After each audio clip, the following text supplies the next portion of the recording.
देह दुर्लभ जाना, शतवर्षाची गणना, त्यामध्ये दुःख यातना. तुम्ही आठवा मधुसूदना.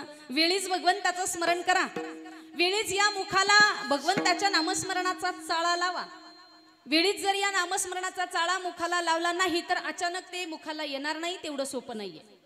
भगवंताचं नाम मुखाला येण्याकरता पूर्वपुण्यही असावी लागते. जन्म जन्म आम्ही बहुपुण्य केले, जन्म जन्म आम्ही बहुपुण्य केले, जन्म जन्म आम्ही बहुपुण्य केले, जन्म जन्म आम्ही बहुपुण्य केले. देवा या विठाने कृपा केली, देवा या विठाने कृपा केली, जन्म जन्म आम्ही बहुपुण्य केले, जन्म जन्म आम्ही बहुपुण्य केले, जन्म जन्म जन्मोजन्मी आम्ही बहुपुण्य केले, तेव्हा या विठ्ठले कृपा केली. जगद्गुरु श्री तुकाराम महाराज सांगतात, आमचं जन्म जन्मांतरीचं पुण्य आहे, तेव्हा या भगवंताचं नाम आमच्या मुखाला आहे. मग भगवंताचं नाम आपल्याला वाटत असेल अचानक येईल मुखाला, नाही, अचानक येणार नाही. ते तेवढं सोपं नाहीये. तेवढ्यासाठी आम्हाला ते सातत्यानं नामस्मरण करावं लागेल.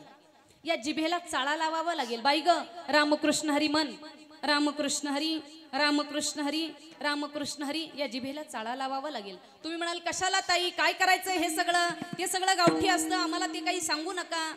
हे म्हाताऱ्या माणसांची कामं असतात. पण म्हातारपणामध्ये मुखाला यायला आधी तरुणपणापासून तिला ते वळण लावावं लागेल, तेव्हा ती म्हणेल, अन्यथा ती म्हणणार नाही. म्हातारपणामध्ये तीच अवस्था होते जी व्हायला नको.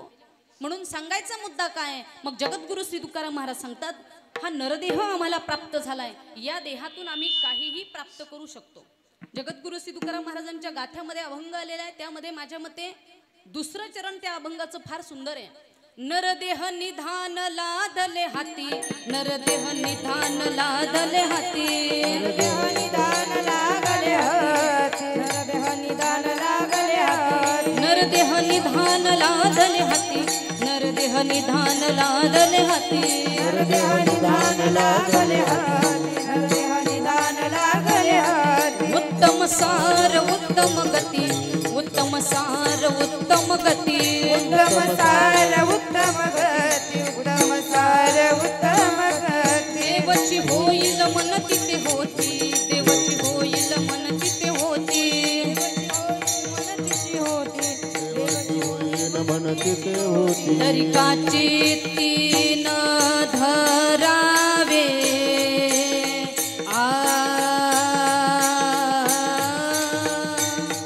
तरी काची तीन धरावे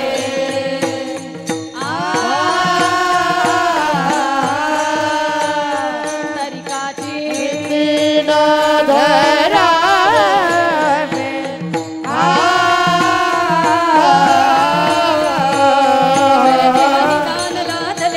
नरदेह निधान लादले हाती, नरदेह निधान लादले हाती, नरदेह निधान लादले हाती, नरदेह निधान लागले हाती, नरदेह निधान लागले हाती, नरदेह निधान लादले हाती, नरदेह निधान लादले हाती, नरदेह निधान लादले हाती. उत्तम सार उत्तम गती, देवाची होईन म्हणती ते होती, तरी कान चित्ती लावा. नरदेह निधान लादले हाती, उत्तम सार उत्तम गती, देवची होईल म्हणती ते होती. या प्रमाणाचं वर्णन का केलं? या देहातून आपण ठरवलं ना देव व्हायचं, देव.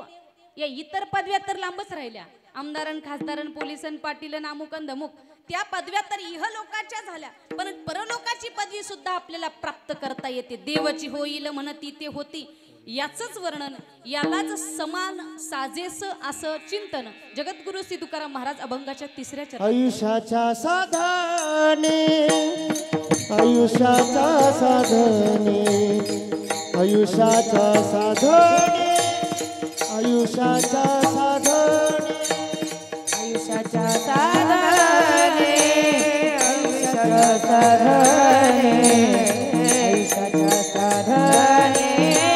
आयुष्याच्या साधने आयुष्याच्या साधने आयुष्याच्या साधने आयुष्याच्या साधने आयुष्याच्या साधने आयुष्याच्या साधने आयुष्याच्या साधने आयुष्याच्या साधने आयुष्याच्या साधने आयुष्याच्या साधने सच्चिदानंद पदवी घेणे सच्चिदानंद पदवी सच्चिदानंद पदवी घेणे सच्चिदानंद पदवी सच्चिदानंद पदवी घेणे सच्चिदानंद पदवी घेणे सच्चिदानंद पदवी घेणे सच्चिदानंद पदवी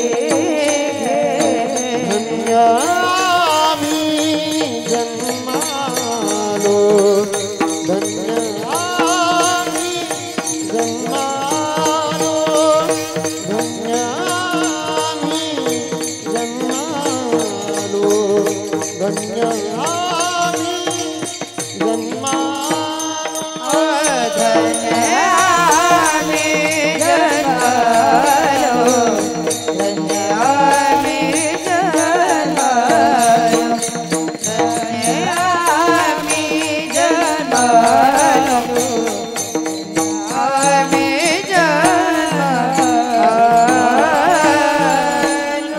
आयुष्याच्या साधने सच्चिदानंद पदवी घेणे धन्य आम्ही जन्मालो दास विठोबाचे झालो.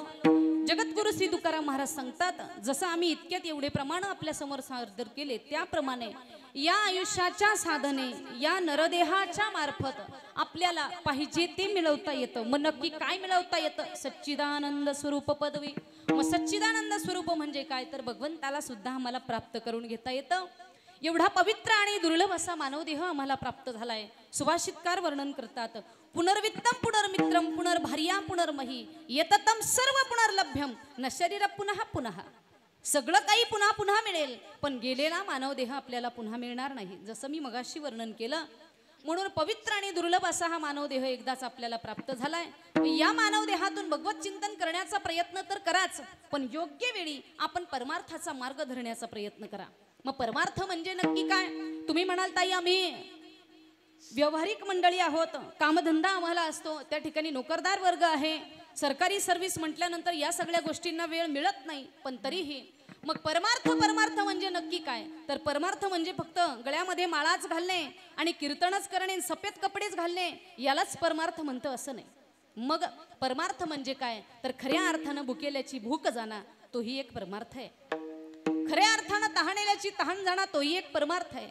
खऱ्या अर्थाने एखाद्यावर जर अन्याय होत असेल आणि आपल्या डोळ्यासमोर जर ही गोष्ट घडते, तर ती आपल्याला जाऊन थांबवता आली पाहिजे, तोही एक परमार्थ आहे. मग परमार्थ म्हणजे पाहायला जर गेलं, एक सुंदर 2च मिनिटाचा दृष्टांत आहे. दोघे मित्र होते, एक आहे फारच दारू पिणारा आणि एक आहे फार सभ्य वारकरी. एकालाही, दोघातून एकालाही नाव मला ठेवायचं नाहीये, पण मात्र त्या ठिकाणी जो वारकरी होता तो वारीला जायचा, पंढरपूरची वारी करायचा, एकादशी व्रत करायचा, सोमवारचं व्रत करायचा, गळ्यामध्ये तुळशीच्या माळा आहे, फार सुंदर. हे माणसाने योग्य वेळी करायलाच पाहिजे. पण मात्र जो दारू पिणारा होता, तो त्याचा मित्र होता. वारीवरनं आलेला मित्राने सांगितलं, म्हणे अरे काय तू नुसता इथेच बसतो, नुसता दारू वगैरे पित असतो, नुसता व्यसनामध्ये बुडालेला असतो, नुसतं व्यसनाने तुझं जीवन तू वाया घालवतोय. म्हणे मग काय केलं पाहिजे? मी पंढरपूरला गेलो होतो, वारी करतो, मी पांडुरंगाचा भक्त आहे, मग तू सुद्धा हे करायला पाहिजे. तो जो दारू पिणारा होता, मला चांगलं किंवा वाईट यातून सांगायचं नाही, वृत्ती मला यातून सिद्ध करायची आहे. मग मात्र त्याने सांगितलं, नक्की काय आहे तुमच्या पंढरपुरामध्ये? त्या दारू पिणाऱ्या मित्राने वारकरी मित्राला विचारलं, अरे तू जातोस खरा पंढरपूरला, पण त्या पंढरपुरामध्ये आहे काय? म्हणे काही नाही, पांडुरंग परमात्मा आहे, आमची रखुमाई माता आहे आणि आम्ही पायी चालत जातो, त्या भगवंताचं दर्शन घेतो. म्हणे असं पांडुरंग परमात्मा आहे, रखुमाई माता आहे, मग चल माझ्या बरोबर.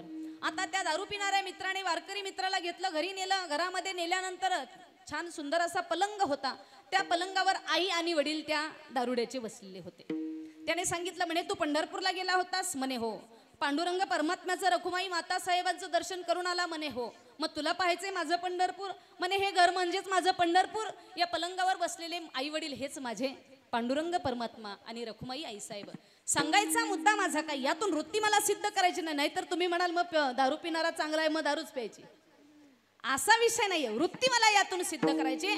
परमार्थ म्हणजे नक्की काय? परमार्थ आपण आपलं अंतःकरण शुद्ध असावं, याला खऱ्या अर्थानं परमार्थ म्हणतात. नाहीतर उगाच माळाच्या माळा गळामध्ये धारण करायच्या आणि सफेद कपडेच्या कपडे धारण करायचे आणि बाहेर सांगायचं की आम्ही वारकरी आहोत. आणि जर चित्त शुद्ध नसेल तर तो कसला आलाय वारकरी, तो कसला आलाय परमार्थिक. म्हणून सांगायचा मुद्दा खऱ्या अर्थानं काय तर या आयुष्याच्या साधने या नरदेहाकडून आपल्याला पाहिजे ते करून घेता येईल. मात्र आपण या इंद्रियांना तसं वळण लावलं पाहिजे, त्या देहाला तसं आपण वळण लावलं पाहिजे.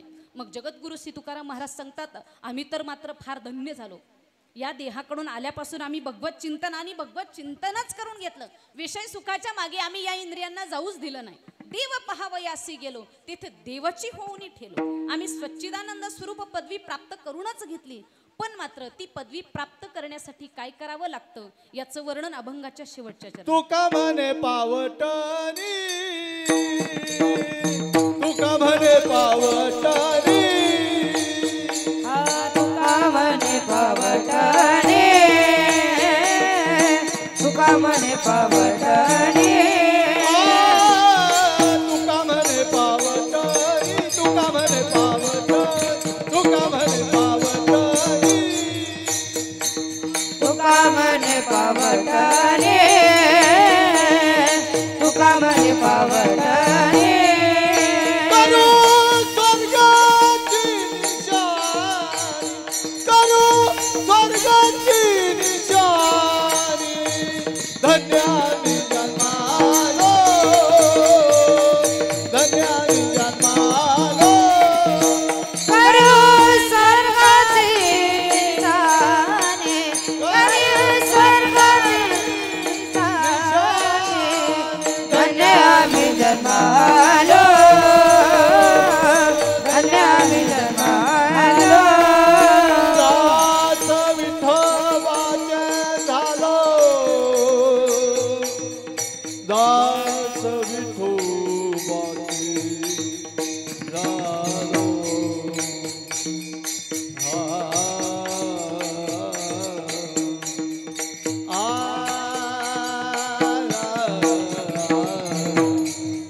दास विठोबाचे झालो, झालो,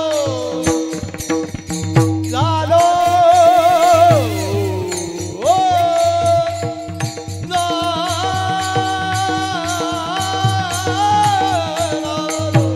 दास दास विठोबाचे झालो, झालो, दास विठोबाचे दास विठोबाचे झालो, झालो, झालो,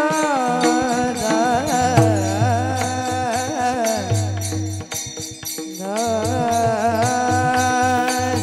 विठोबाचे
दास विठोबाचे झालो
पावटणी करू स्वर्गाची निशाणी धन्य आम्ही जन्मालो दास विठोबाचे झालो। जगद्गुरु श्री तुकाराम महाराज सांगतात या देहाकडून आपल्याला पाहिजे ते करून घेता येईल। याच देहाच्या सहाय्यानं स्वर्गाकडे जाण्यासाठी आपल्याला पायवाट तयार करता येईल। म्हणून या स्वर्गाकडून आपण या देहाकडून स्वर्गाकडे जाण्याची वाट तयार करून घेण्याची पात्रता आपणच आपल्यात करून घ्यावी। आपणच आपलं ठरवावं कुठला मार्ग योग्य आहे कुठला वाईट आहे, काय चांगलं आहे काय चुकीचं आहे हे या देहाला नक्कीच ठरवता येईल। आणि म्हणून जगद्गुरु श्री तुकाराम महाराज सांगतात आम्ही ते महत्व लक्षात घेतलं आणि धन्य आम्ही जन्म आलो दास विठोबाचे झालो। एकदा भगवंताचं चिंतन आपण करूया आणि मग पुढे आभार प्रदर्शन वगैरे होईल। हरी जय जय हरी जय जय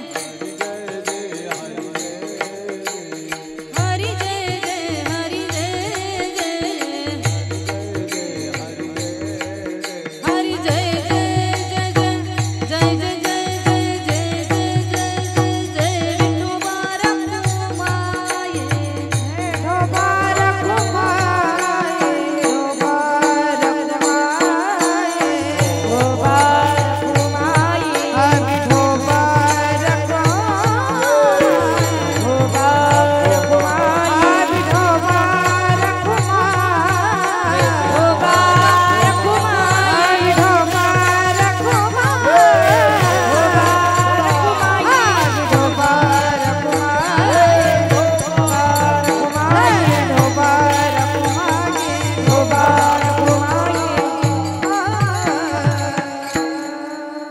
अभंगाचा भावार्थ आपल्या समोर मांडण्याचा प्रयत्न केला. जगद्गुरु श्री तुकाराम महाराजांचा अभंग आपल्या या ठिकाणी कीर्तन रूपी सेवेकरिता निवडलेला होता. त्या अभंगावर आपण चिंतन करण्याचा प्रयत्न केला. सुरुवातीलाही मी सांगितलं अभंगाचा भावार्थ असाच असेल असं नाही, पण तरीही त्यावर चिंतन करण्याचा प्रयत्न केला. कितपत योग्य आहे कितपत अयोग्य आहे हे आपलं आपण ठरवा. परंतु जसं जगद्गुरु श्री तुकाराम महाराज या अभंगात वर्णन करतात, आता थोडा वेळ थांबा, मग बघू आपण. बसा इथे समोर येऊन बसा. कारण आलेल्या मंडळींना एवढं ताटकळत ठेवणं तितकं योग्य नाही, म्हणून आम्ही उरक्ती घेतली सेवा. आम्ही इकडे विठोबा रखुमाई म्हणत बसायचं, तुमची वाट पाहायची, 1 वाजून जायचं, असं होता कामा नये. आलेल्या मंडळींना ताटकळत राहता कामा नये यासाठी आम्ही ती उरक्ती घेतली. असो, मग ज्याप्रमाणे जगद्गुरु श्री तुकाराम महाराज या अभंगात सांगतात तसं आपणही आपल्या जीवनाला वळण देण्याचा प्रयत्न करावा. ज्या कारणानिमित्त आपण या ठिकाणी जमलेलो होतो असलेले कैवल्यवासी पोपटराव तुकाराम आढाव काकांच्या वर्षश्राद्धानिमित्त आपण या ठिकाणी जमलेलो होतो. माऊलींनी केलेलं वर्णन आहे, सकल तीर्थाची धुरे जी एका माता पितरे तया सेवेसी किर शरीरे लोन किजे. प्रसिद्ध ओवी आहे. या ओवीमधून माऊली सांगतात, आम्ही अगदी तीर्थक्षेत्रांचं पुण्य जरी प्राप्त केलं तरी मायबापांची सेवा करण्यातून जे पुण्य प्राप्त होतं तेवढं पुण्य आम्हाला तीर्थक्षेत्रातून सुद्धा मिळणार नाही.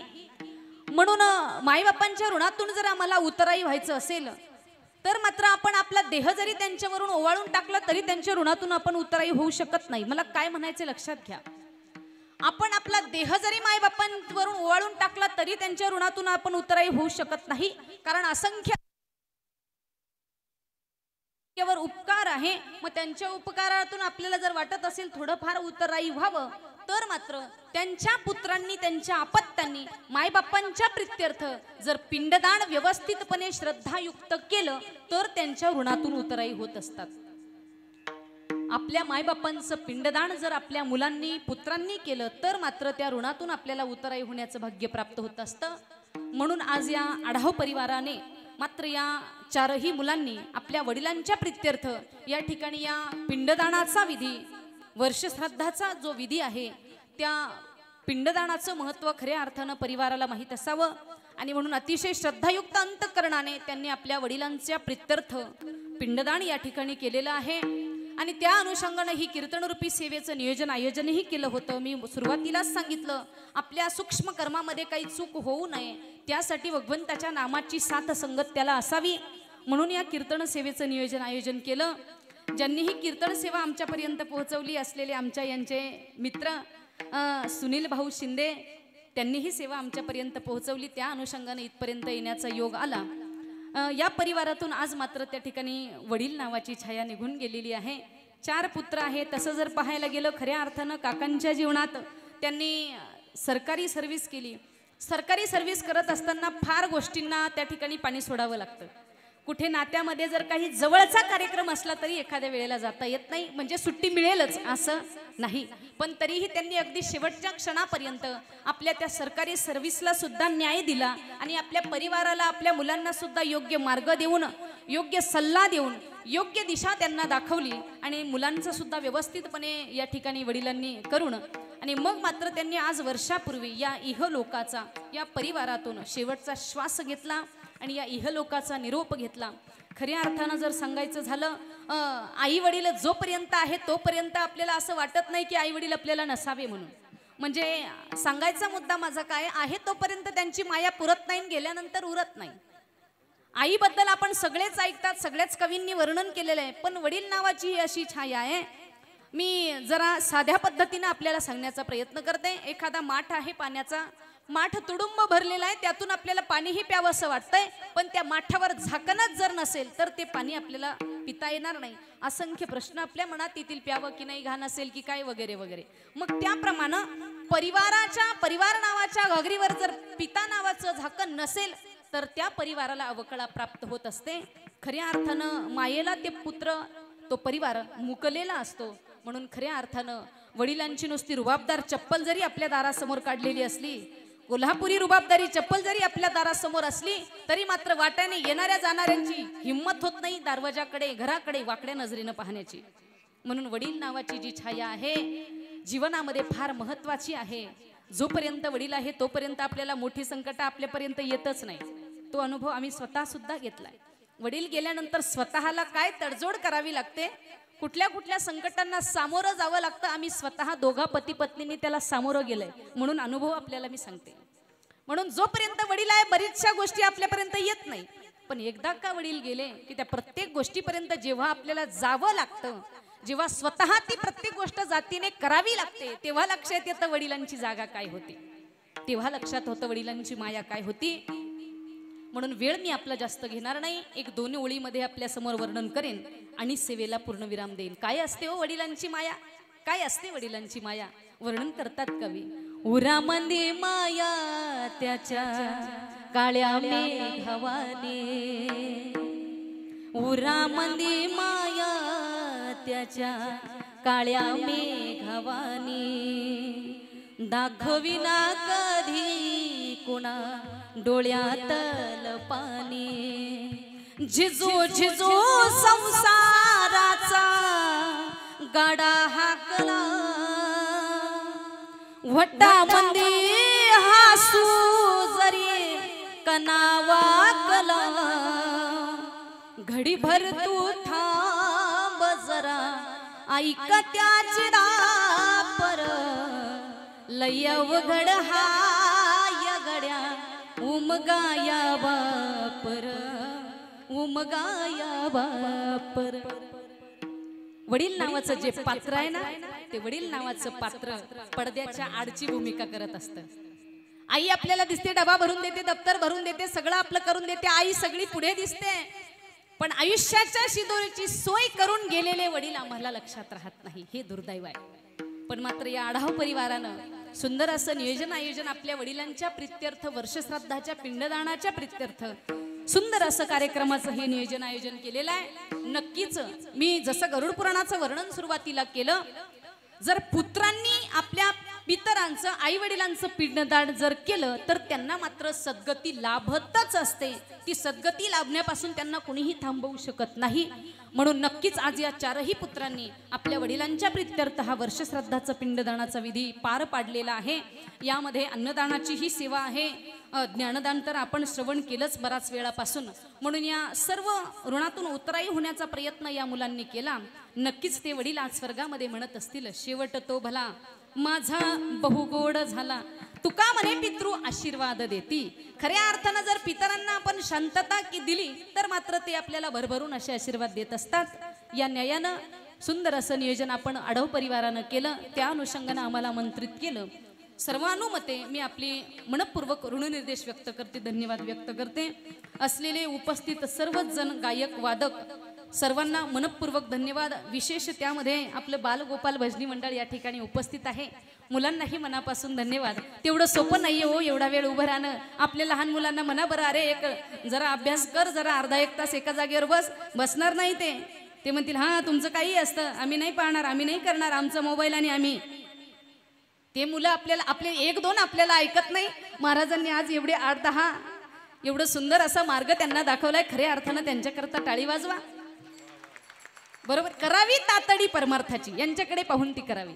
माणसाने योग्य वेळी योग्य मार्ग धरला म्हणजे जीवनाचं कल्याण होत असतं. असलेले आमचे हरिभक्तपरायण ज्येष्ठ श्रेष्ठ आदरणीय वंदनीय राहुल महाराज डोंबरे, ते फार मोठं कार्य या ठिकाणी करताय. स्वतः उत्तम कीर्तनकार आहे.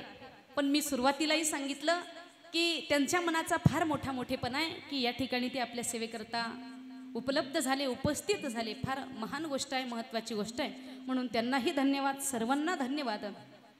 असलेले आमचे साऊंड सिस्टम, जायगावची शिवकमळ साऊंड सिस्टम आहे, आमचे मिथुन भाऊ गायकवाड, त्यांनाही मनापासून धन्यवाद. त्यांनीही सुंदर या ठिकाणी साथ करण्याचा प्रयत्न केला. त्याचबरोबर चॅनलचं नाव माझ्याकडनं राहून गेलं होतं. चॅनलचं नाव आहे माझा कीर्तनकार चॅनल. त्यांनीही या ठिकाणी आपल्याला सेवा दिलेली आहे. त्यांनाही धन्यवाद. त्यांच्यामार्फत आपल्याला कार्यक्रम कधीही पाहता येईल बरं का.